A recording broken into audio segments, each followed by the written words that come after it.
An Advent Meditation by Cardinal John Henry Newman. Why need they observe certain rites and ceremonies? Why need they watch, pray, fast, and meditate?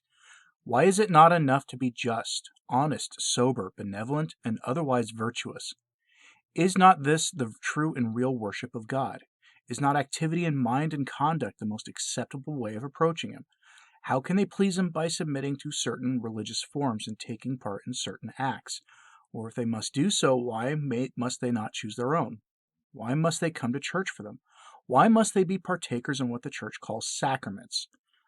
I answer they must do so first of all, and especially because God tells them to do so. But besides this, I observe that we see this plain reason why, that they are one day to change their state of being.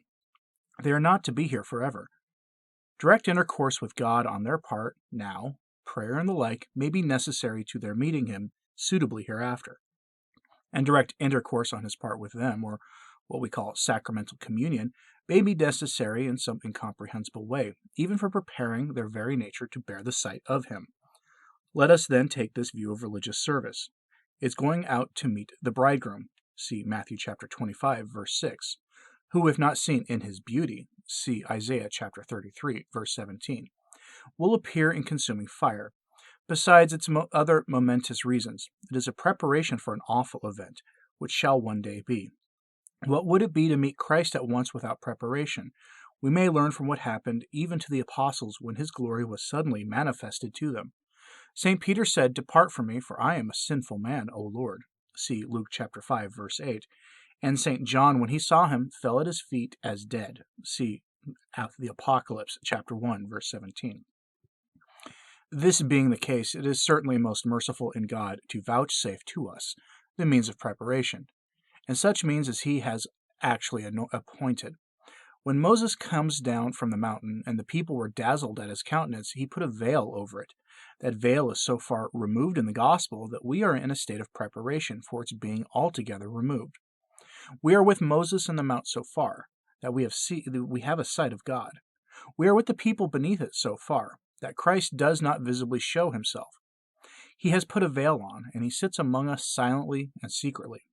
When we approach Him, we know it only by faith. And when He manifests Himself to us, it is without our being able to realize to ourselves that manifestation.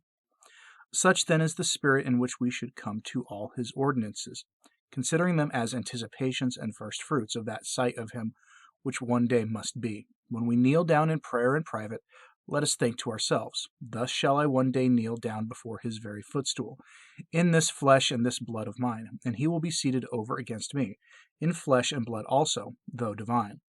I come with the thought of that awful hour before me. I come to confess my sin to Him now, that He may pardon it then.